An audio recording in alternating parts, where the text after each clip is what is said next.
24শে September 2023 মধ্যপ্রদেশের সাতনা জেলার জয়তিয়াসা গ্রামের নিবাসী ছিল একটি ছোট্ট ফুটফুটে 12 বছরের মেয়ে। কিন্তু তার পরের দিন 25শে সেপ্টেম্বর ওই মেয়েটিকে পাওয়া যায় অর্ধনগ্ন অবস্থায়, যার শরীরে পা দিয়ে গড়িয়ে পড়ছে রক্ত, শরীরে অজস্র ক্ষতচিহ্ন। রাস্তা দিয়ে হেঁটে যাচ্ছে ওই অবস্থা, আর প্রত্যেকের দরজায় গিয়ে গিয়ে রাস্তা ভিক্ষে চাইছে। আর সবাই তার মুখের সামনে দরজা বন্ধ করে দিচ্ছে বা দূর হও দূর হও বলে সরিয়ে দিচ্ছে। কেউ ওই ছোট্ট মেয়েটিকে সাহায্য করেনি ওই অবস্থাতে। 12 বছরের এই ছোট্ট মেয়েটির সাথে কি ঘটেছে? কে এই মানুষরূপী শয়তান যে এই মেয়েটির সাথে এমন কাজ করলো? কিভাবে সম্পূর্ণ এই ঘটনাটি ঘটেছে আর কিভাবে এই ক্রিমিনালটিকে ধরা হলো? এই সম্পূর্ণ ভিডিওটি দেখতে হলে আপনাদেরকে পুরো ভিডিওটি দেখতে হবে। তো হ্যালো গাইস, আমি জগন্নাথ, আপনারা দেখছেন আমার চ্যানেলে ক্রাইম এক্সপার্ট। ভিডিওটি ভালো লাগলে লাইক করবেন আর এরকম ভিডিও সবসময় পাওয়ার জন্য চ্যানেলটিকে সাবস্ক্রাইব করবেন।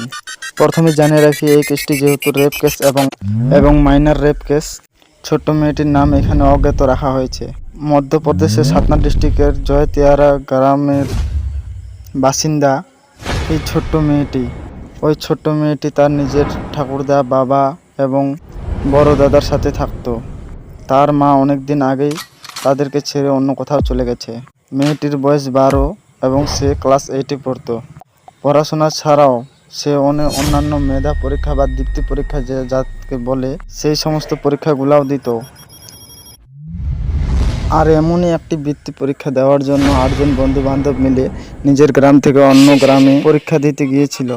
24শে সেপ্টেম্বর 2023 সকাল 9টার সময় সে বাড়ি থেকে বার হয়ে যায়। তারা 8 জন বন্ধু বান্ধবী মিলে সে স্কুলে পৌঁছায় যেখানে তাদের পরীক্ষা হবে। গ্রামের নাম মাঞ্ঝা গ্রাম। পরীক্ষা শুরু হওয়ার আগে সেখানে আর শিক্ষকেরা বুঝতে পারে ছোট্ট মেয়েটির অ্যাডমিট কার্ডে কিছু প্রবলেম রয়েছে, তাই তাকে পরীক্ষায় বসতে দেওয়া হয় না। সে প্রচণ্ড আপসেট ছিল এবং মনের দুঃখে স্কুল থেকে বেরিয়ে পড়ে এবং সোজা উঠে পড়ে একটি অটোতে উঠেও পড়ে এবং সে নির্দিষ্ট জায়গাও বলতে পারে না সে কোথায় যাবে। আর তার থেকেও বড় জিনিস, তার কাছে কোনো টাকা ছিল না তাকে দেওয়ার জন্য। যখনই অটোওয়ালাকে জানায় যে আমার কাছে কোনো টাকা নেই তোমাকে দেওয়ার জন্য, তখনই অটোওয়ালা তাকে অটো থেকে নামিয়ে মাঝ রাস্তা থেকে ফিরে চলে আসে। যেহেতু মাঞ্ঝা গ্রামটির বিষয়ে সে কিছু জানতো না বেশি কিছু, তবুও সে হাঁটতে হাঁটতে গ্রামের মেন জায়গায় পৌঁছে যায়। আর সৌভাগ্যবশত তার ঠাকুরদাদাকে দেখতে পায়। আর ঠাকুরদাদাকে দেখার পর তার ঠাকুরদাদা তার বাড়িতে নিয়ে যায় আর তার বাড়িতে রাখে। তারপর বাড়িতে কিছুক্ষণ কথাবার্তা বলার পর সে নিজের কাজে বেরিয়ে পড়ে। কিন্তু যখনই বিকেল 6টা বাজে তখন তার ঠাকুরদাদা বাড়িতে ফেরে। তখন এসে দেখে তার ছোট্ট নাতনিটি বাড়িতে নেই। কোথায় গেল খোঁজ করতে থাকে আশেপাশে, একটু দূরে দোকানে, পাটে, সমস্ত জায়গায় খোঁজ করতে থাকে। কিন্তু তার নাতনির খবর কেউই দিতে পারে না। হাজার জায়গায় খোঁজার পর নিজের যতটুকু সামর্থ্য ছিল খুঁজেছে এবং তার ঠাকুরদা ব্যর্থ হয়ে পুলিশের কাছে যায়, সাহায্য চায়। কিন্তু পুলিশ জানিয়ে দেয় 24 ঘন্টা না হওয়া পর্যন্ত এই কেস নেওয়া যাবে না।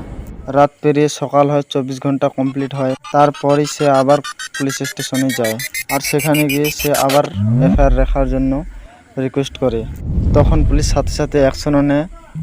মিসিং ডায়েরি করার পর সাথে সাথে খোঁজ শুরু করে দেয়।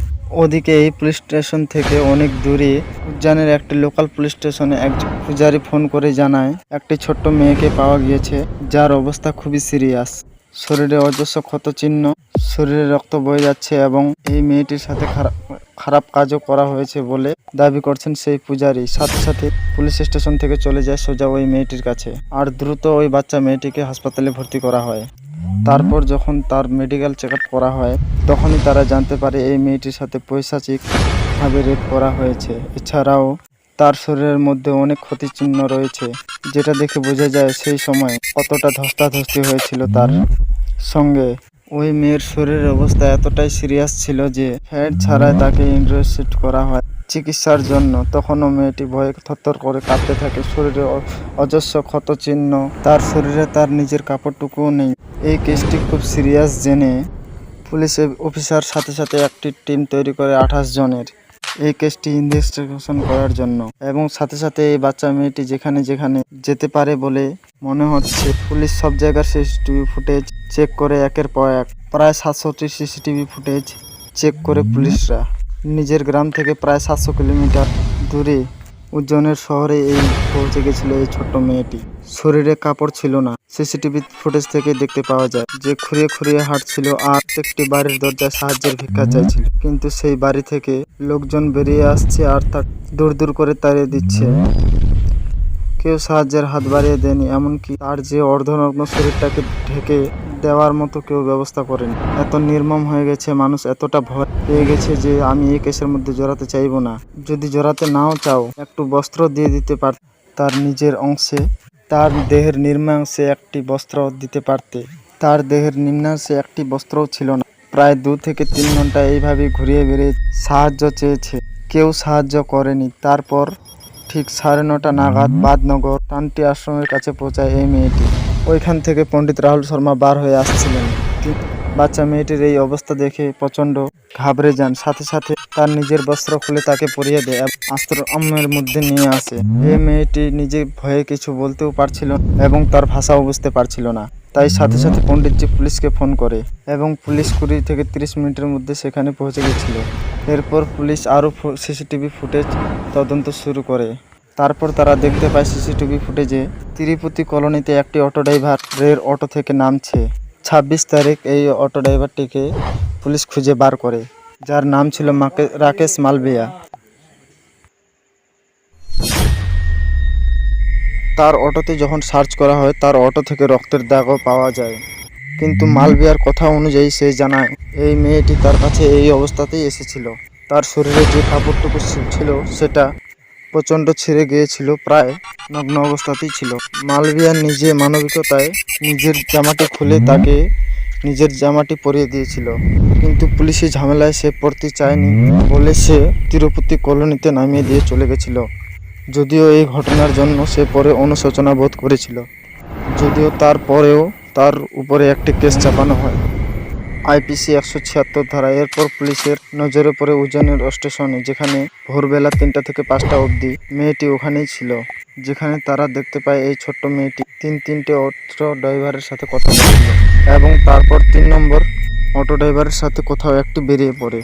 ওখান থেকে বার হওয়ার পর অটোকে আর কোথাও দেখা যায়নি বা অন্য কোনো সিসিটিভিতে ধরা যায়নি। এরপর পুলিশ করে যে স্টেশনের সিসি ক্যামেরার পর নেক্সট সিসি ক্যামেরাতে এই অটোটি আর দেখা যায়নি। সন্দেহদায়ী এর উপরেই যায়। পুলিশ সাথে সাথে অটোর নাম্বার বের করে অটোর মালিককে ধরার চেষ্টা করে, আর তারপর এই অটো চালকের নাম পাওয়া যায়, যার নাম ভরত সোনি। ভরত সোনির বয়স ছিল 38 বছর। এ উজ্জয়নেরই বাসিন্দা ছিল। নিজের বাবা মা, বড় দাদা এবং বৌদির সাথে সে থাকতো। প্রথমে ভরত সোনি নিজের বাড়িতে একটি দোকানে বসতো, কিন্তু বিগত 6 মাস থেকে সে অটো চালাচ্ছে, আর এই ভরত সোনির কাছে অটো চালানোর লাইসেন্স পর্যন্ত নেই। তাই সে রাত্রিবেলা অটো চালাতো। আর এই অটোটিও তার নিজের নয়, তার এক ভাইয়ের অটো। আর ভরতের নেচার খুব একটা ভালো ছিল না, যার প্রমাণ তার প্রতিবেশীদের কাছ থেকেই পুলিশ জানতে পারে। মাঝে মধ্যেই তার প্যাসেঞ্জার এবং কলিগ অটো ড্রাইভারদের সাথে ঝগড়া হতো। তার সাথে সাথে তার বাড়িতে গিয়ে ধাওয়া করে পুলিশ, আর ভরতকে ধরে নিয়ে চলে আসে পুলিশ স্টেশনে। প্রচুর জিজ্ঞাসাবাদ এবং কঠোরভাবে পুলিশি পদ্ধতিতে জিজ্ঞাসা করার পর ভরত মুখ খুলতে শুরু করে। ভরত জানায় 25 তারিখে স্টেশনের বাইরে দাঁড়িয়ে ছিল ভরত। তখন তার কাছে একটি ছোট মেয়ে আসে। তখন বাজে প্রায় ভোর 5টা। সে মেয়েটিকে দেখার পর লোভ সামলাতে না পেরে সে একটি রিমোট এরিয়া নিয়ে চলে যায়, যেখানে আশেপাশে কোনো সিসিটিভি ছিল না বা আশেপাশে কোনো মানুষজন ছিল না। আর যেহেতু তখন ভোরবেলা ছিল, সেই হিসাব অনুযায়ী সব জায়গায় ফাঁকা ফাঁকা ছিল। ঠিক তখনই একটি শুনশান জায়গাতে নিয়ে যায়, আর তখন এই মেয়েটির সাথে পৈশাচিক ব্যবহার করে এবং তাকে রেপ করে, বারংবার রেপ করে, তার শরীরে নানা জায়গায় ক্ষত করে দেয় এবং তাকে মেরে ফেলে বলতে পারেন। আর রেপ করার পর মেয়েটিকে জীবন কয়েদি গ্রামের ফেলে রেখে সে সেখান থেকে পালিয়ে যায়। আর তারপর বাড়িতে গিয়ে সে নর্মালি বিহেভ করতে থাকে, যেভাবে সে প্রত্যেকদিন ডিউটি থেকে ফিরে আসে ঠিক সেভাবেই থাকে। এতটাই ক্যাজুয়াল ব্যাপার ছিল তার, আর এই কারণেই তার পরিবারের কেউ তাকে সন্দেহ করেনি। এরপর পুলিশ জোগাড় করে আরও প্রুফ, কারণ সিসিটিভির ওই ফুটেজ ছাড়া আর বয়ান ছাড়া আর কোনো প্রমাণ ছিল না তার কাছে। আর তাকে সোজা নিয়ে চলে যায় ক্রাইম স্পটে, যেখানে সেই মেয়েটির সাথে পৈশাচিক অত্যাচার হয়েছিল। সেখানে গিয়ে সিনটিকে রিক্রিয়েট করার জন্য বলে তাকে। তারপর সেই জায়গায় গিয়ে পুলিশ দেখতে পায় ওই মেয়েটির চটি রয়েছে এবং কিছু কাপড় চোপড়ও রয়েছে। তাছাড়া ফরেনসিক টিমের জন্য তো সেখানে অনেক প্রমাণ রয়েছে।